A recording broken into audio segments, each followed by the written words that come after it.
So pretty. Greetings, Wanderer. This is Atlas here, and welcome to the Void. Today I'm going to be reacting and breaking down a song called Memories Returned from the Pokemon Mystery Dungeon Explorers of Sky original soundtrack. This is an actual coffee request that I had scheduled for this month, and this one comes from Beerfax2. And the comment says, my request is from Pokemon Mystery Dungeon Explorers of Sky from the Nintendo DS. The PMDS spin-off are a dungeon crawler spin on the Pokemon formula, well regarded for their captivating gameplay, emotional storytelling, and when I'm reaching out to you for today, some really great soundtracks. There's a lot of really catchy battle and dungeon themes throughout the series that deserve analysis in their own right, but I think most of them get enough attention already. Instead, my request is for the second game's ending theme, Memories Return.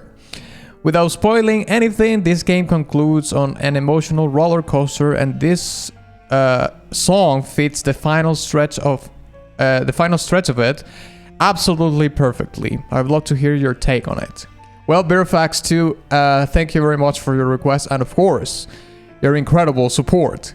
Surprisingly enough, I did cover Pokemon once before, and it was for a Pokemon Omega Ruby Alpha Sapphire original soundtrack, and the song was Lorekeeper Zinnia Battle. That was a mouthful. I wonder why Pokemon games have such long, names. I don't know. I suppose it's one of the traits of the franchise, probably, or maybe it is because they have an insane amount of games in the catalog, so they had to be more specific in regards to the games and whatnot. And by the way, I'm gonna leave in this card right here, but also in the description of this video, the reaction and breakdown to the previous Pokemon track that I did, alright? Which is Lorekeeper Zinnia Battle. But before we begin, I would like to invite you to listen to my newest song, which is a Dark Souls inspired song called Fate of the Dark Lord, which is actually the song that you have been listening in the background of the intro of this video. So if you like what you hear so far and you would like to hear the full song, I'm gonna leave it in this card right here, but also in the description of this video, right? And with that being said, onward. Alright, so this is going to be Memories Returned from Pokemon Mystery Dungeon Explorers of Sky. Boom.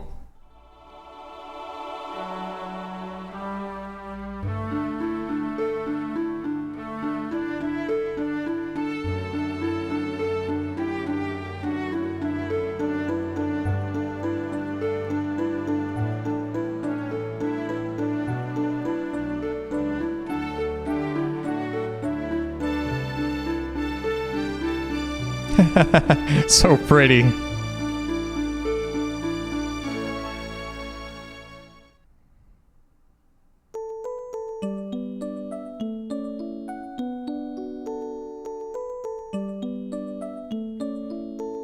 Yeah.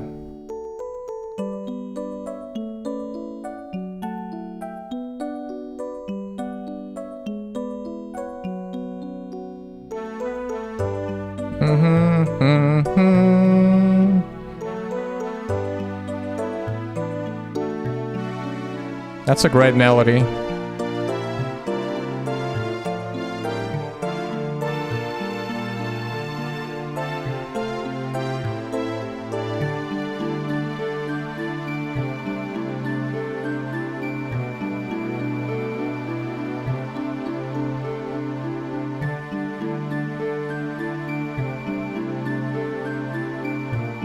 Yeah, this is a classic Nintendo tune kind of thing.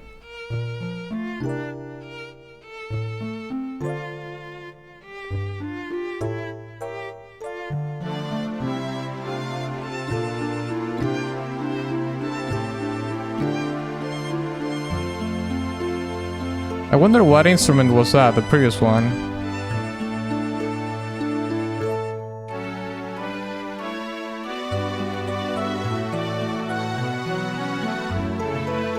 I mean, this is obviously like 100% synthesizers trying to emulate other instruments.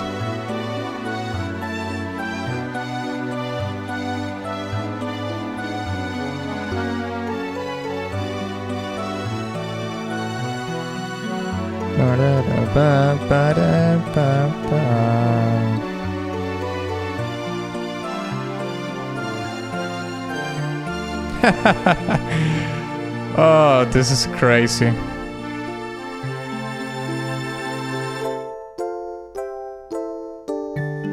The reason why I say that is because the song is... it's very suiting for the ending, but it also has this really playful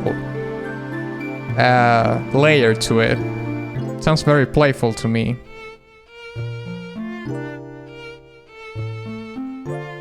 It's almost a lullaby in a sense.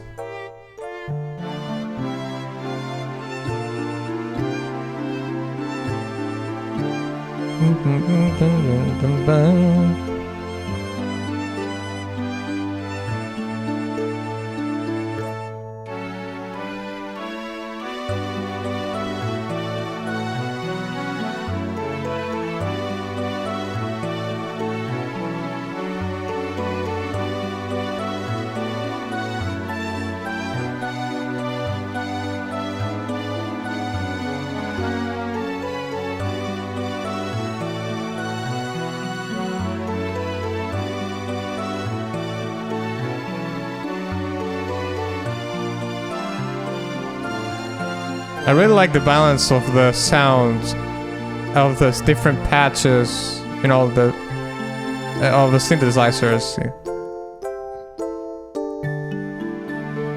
Like there's one path, and the rest of the instruments are just doing melodies and counter melodies and whatnot.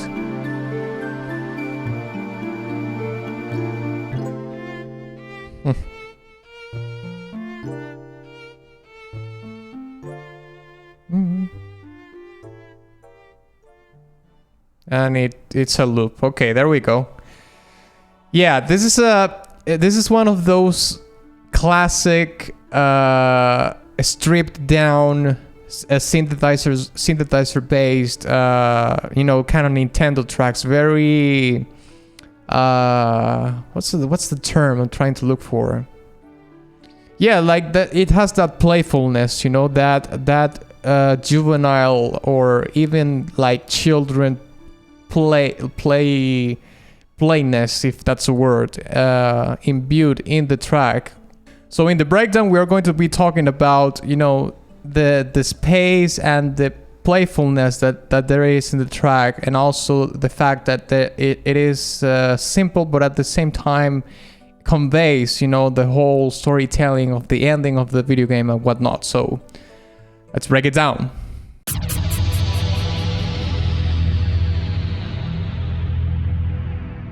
Alright, so for this particular breakdown, I've been noodling around a little bit with the guitar. And first of all, I'm going to be doing some demonstrations in regards to the leitmotif of the song. I was able to get it like actually accurately. And, you know, the chord progression that is behind the leitmotif, because I think the leitmotif repeats a lot throughout the song, and I think it's the driving force of the storytelling of the song. But also there's something very interesting happening in the chord progression as well, and I will be explaining what that is as I go into you know, the demonstration. So I'm going to start with the leitmotif, you know, with the main melody that we hear throughout the song, and explain something a little bit about that, and then I will talk about the chord progression that there is in the song while the leitmotif is playing, at least in the very main sections of the song. All right?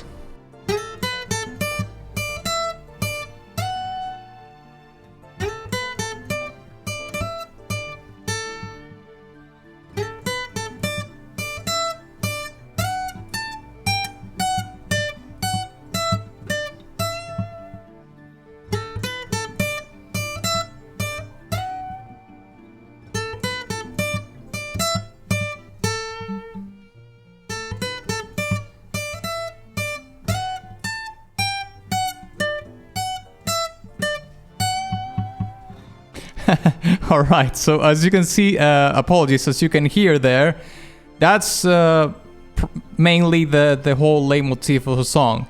Now, there's a very particular part, I mean, this is something very major kind of thing, which, you know, addresses the bright side of the story. You know, you came to the end of this journey victorious, so that's something to feel good about. So that's what the leitmotif is trying to communicate. But at the same time, you know, there's something that a lot of Japanese composers, and I wouldn't say even composers, but Japanese culture, pop culture in general, in terms of music, does a lot. And is that transition here, like when it's doing like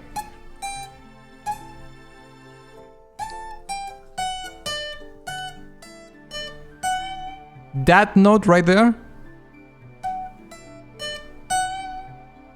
Oh my god, those kind of variations in melodies and whatnot, and chord progressions and whatnot, I hear them so often in Japanese culture. It's like ingrained in the thing. You know what I mean? I hear it over and over in so many songs. So yeah, I just wanted to point that out. Okay, so let's move forward to the chord progression, because in the chord progressions there's even something even more interesting about it. All right, so I'm gonna play a couple of chord progressions and I'm gonna be, you know, explaining what they're going for.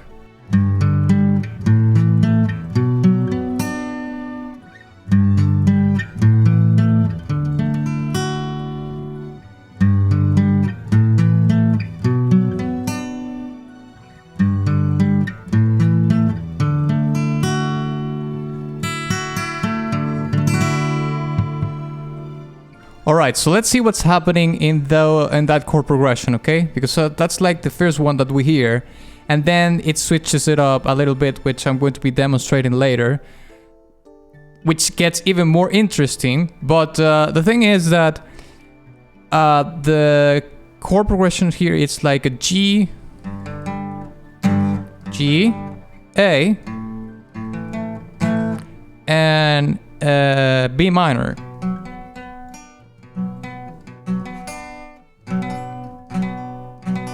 Yeah, and then goes again G, A, and then goes to this D something. I don't know what this is, but it's an incredibly beautiful chord, probably a D9 or something. Amazing chord, I love it. The thing is that the interesting thing about this chord progression is that it stays very neutral in the first chords, but the final chord that resolves or kind of resolves the you know, the first part of the chord progression is what actually, okay, let me rephrase this again. Like the G and the A are just power chords. They are not they don't have any notes that are actually really telling you the story, because it's not a minor chord, nor is a major chord. Although, you know,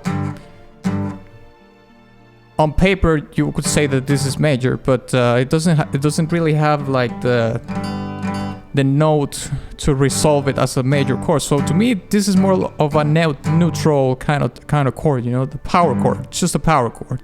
An arpeggiated power chord, by the way. All these chords are arpeggiated, which means instead of playing the whole chord, you're playing each individual note separately to give it that arpeggios kind of sound. Okay. Okay, so G and A are, you know, are power chords, and they are kind of this neutral song kind of thing, where it's just trying to like reinforce or play a supporting role to what the leitmotif is playing, because the leitmotif is the spearhead of what the storytelling is. But at the same time, these two chords don't interfere too much with the storytelling of the leitmotif itself. But when you add the minor chord at the end, then it adds tension to the track because you're accustomed to listening to this very beautiful thing. Don't get me wrong, like playing the minor chord still super beautiful, but at the same time, since it is a minor chord and minor chords tend to be darker in sound, you know, and the feeling of an emotion of it, then it adds a little bit to the tension of it. And of course, adding those kind of chords into a track like this, which is the ending of a journey, you know, you completed the game, you have even an emotional attachment to this track. Apologies to this video game, because you finished it, you accomplished it, you went through so much, and so on and so forth. Then adding those chords to add the tension and the conflict of what you went through is actually like super crucial to make the story even better.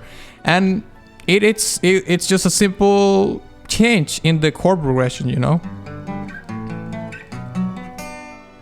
However, in the second part, it's the same thing with the power chords, but it changes to this D something.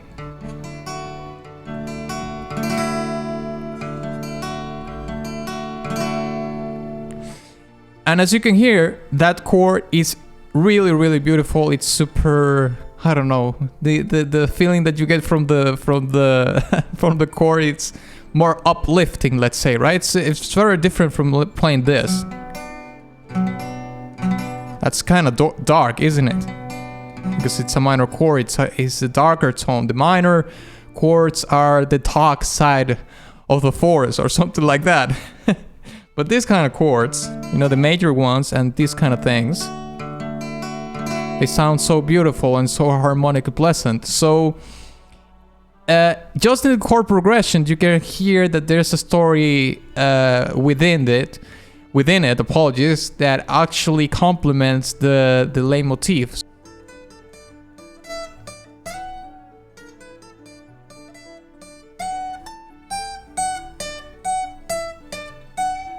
Yeah, you had like the beautiful leitmotif, you know, very uplifting and whatnot, but sometimes the chord progression is throwing you into this minor thing. But then it says like, no, remember, you completed the game. It's like, don't worry. That's pretty cool. Okay, so now I want to mention the second variation that there is in the chord progression, which is something like this. This one, I'm not entirely sure. It's not entirely accurate, but it's something along these lines, all right?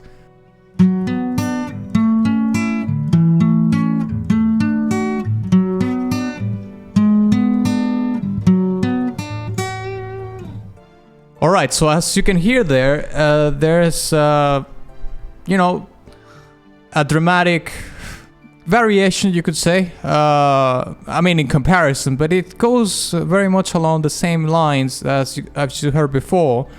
You know, some minor things, some major things, but the twist here is that there is a diminished chord right here.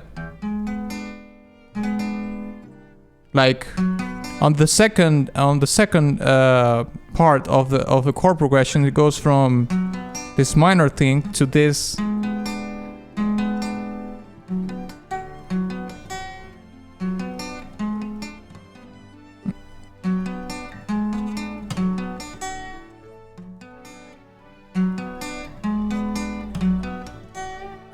Yeah, and that minor thing, apologies, that diminished thing, I mean, you can hear the chord, it's insanely dark. So what's interesting to me is that it doubles it down, you know, on that variation of the chord progression, because first it throws you like a minor chord here and there to add to the tension and to, you know, the conflict that there is in the track, kind of as kind of evoking, you know, what you went through in the game. But then on this second variation, we hear that it steps it up a little bit with that diminished chord right there, which sounds fantastic and so unconspicuous. Like you hear it, you don't see it coming, but it's there, and it somehow it doesn't sound as dark as the chord is, because the instruments involved, all the synthesizers are very beautiful, are very some of them have this very sparkly nature to it.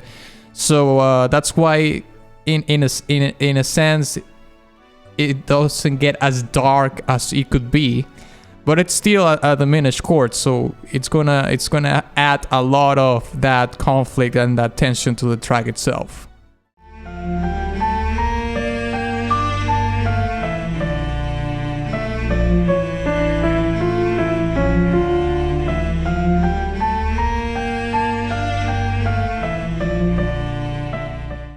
Alright, so to finalize my commentary, I just would like to say that, like I mentioned briefly before, this is a quintessential, Nintendo stripped, back to basics kind of track,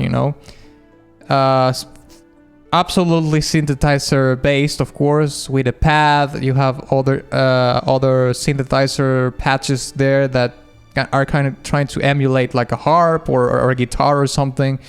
We have another one, I think, that is trying to emulate a flute. And like I said before, we have a pad that gives you the fuller sound of a song, playing some of the chords and whatnot.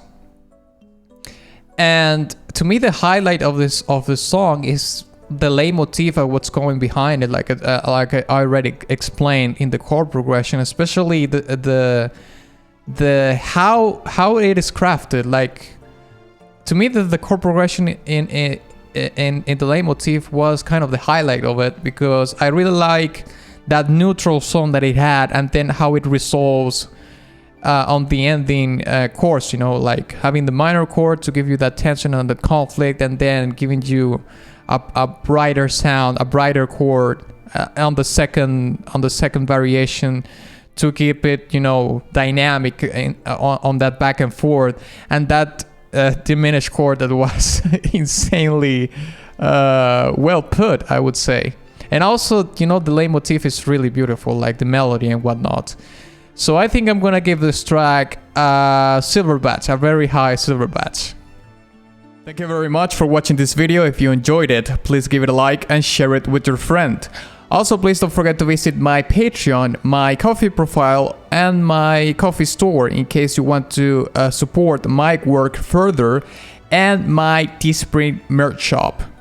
And of course, ex nihilo nihil fit.